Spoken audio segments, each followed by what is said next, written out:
Have you ever just stopped and wondered, what is money? Well, today I'm going to dive into the evolution of money, from bartering with cows to paying Romans in salt, to digital currencies of today like Bitcoin. And while we're talking about Bitcoin and cryptocurrencies, I specifically want to highlight stablecoins, which I believe could be the future of finance. So I best not get too comfortable, because we've got a lot to cover.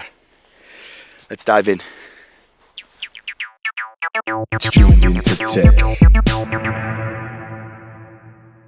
Before we had the money of today, we bartered.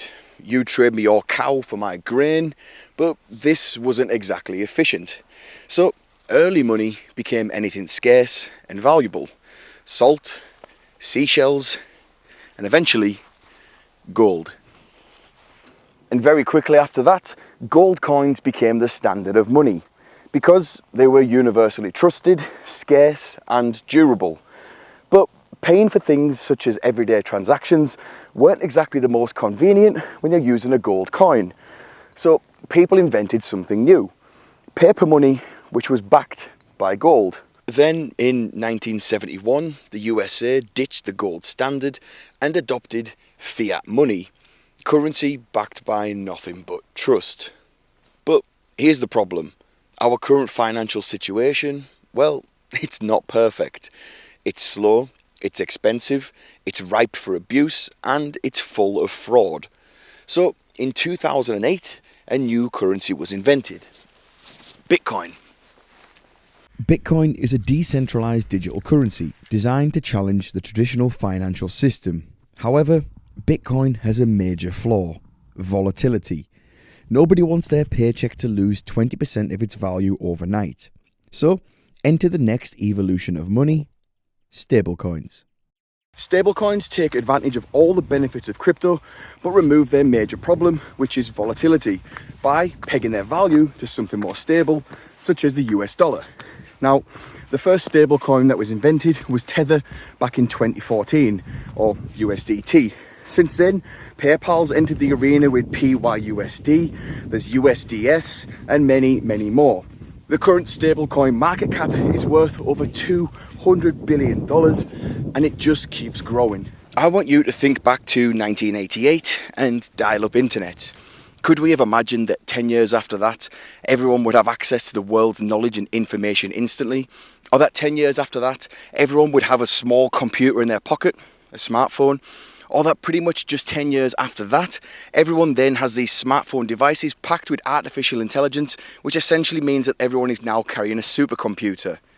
I think the same revolution could be about to happen in finance with stablecoins.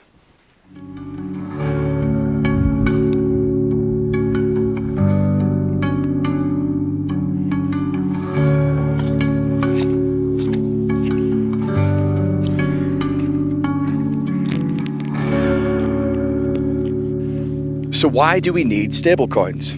Well, stablecoins offer fast, cheap, global, low-cost payments, financial inclusion for the unbanked, and a bridge between crypto and traditional finance. Some stablecoin providers are also offering yield opportunities by staking your coins. Some of these providers offer interest rates above 7%, which is quite significant. And beyond yield and staking opportunities, stablecoins are now opening up the opportunity for the everyday person to have financial tools that were once held only for the banking and wealthy elite. So here's the real question: can the average everyday person really benefit from all these new financial tools? Well, the answer is that studies show that the average American has less than $5,000 in their savings. So you're probably thinking, okay, all these financial tools are all well and good, but am I really going to benefit that much from using them?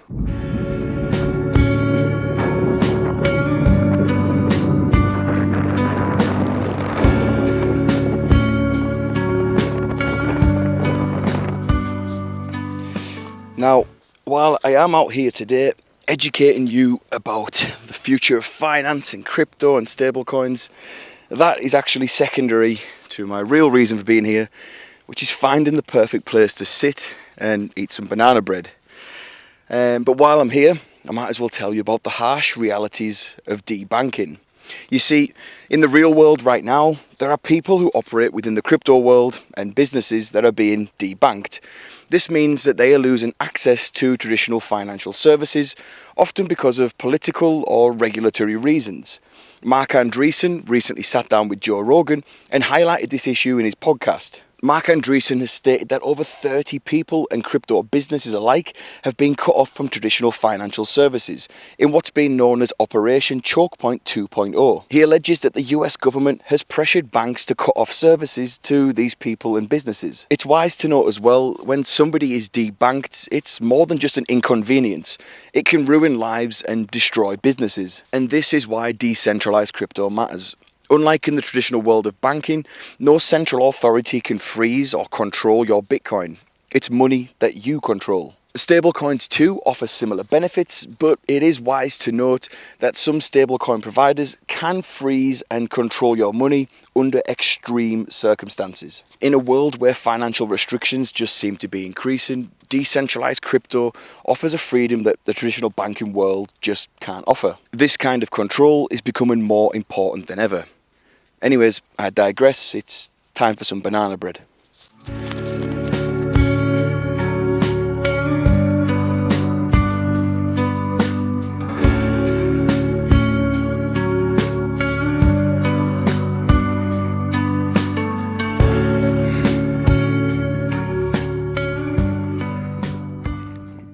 The growing industry of stablecoins has not gone unnoticed by regulators. In the US, organisations like the SEC are looking to classify stablecoins. Are they securities, are they commodities, or something else entirely?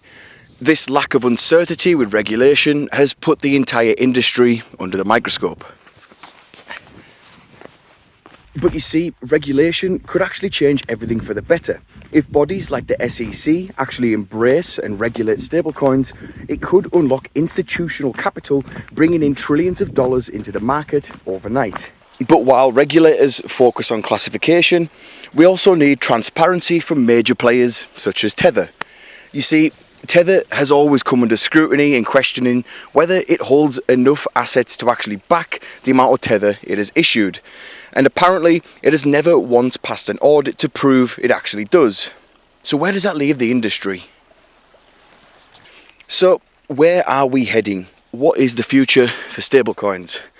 Well, imagine governments issuing their own digital currencies, CBDCs, central bank digital coins, to either compete with or complement privately issued stablecoins. Entire ecosystems like PayFi could integrate into traditional financial services, making everything faster, cheaper and more accessible for everyone. Simple financial applications could allow the everyday user to unlock financial tools that were once reserved for the banking elite. Projects like ECO or Perena could make stablecoins usable across any blockchain, which, as you can probably imagine, will unlock an unfathomable amount of liquidity. Stablecoins will eliminate fees and delays that the current traditional financial world suffers from, truly revolutionising trade and creating a global economy. The potential for what is to come in the world of finance is truly massive. But for us to get to this utopia, we need better infrastructure, regulation and transparency from all players involved. So, for one last time, I ask you again, what is money? Well, at its core, it's trust. And stablecoins are a new way to build that trust in a digital global economy. They're by no means perfect, but they are currently changing how we think about payments, savings and finance. So here's my take. Stablecoins will become the foundation of the next wave of global finance. Whether they are issued by governments, corporations or decentralized platforms, they are the bridge between what we have now and whatever comes next. But I'd love to know what you think. Are stablecoins the future, or is everybody just wasting their time? Drop your thoughts in the comments below and let's open the discussion. Thanks for watching and I'll see you in the next video.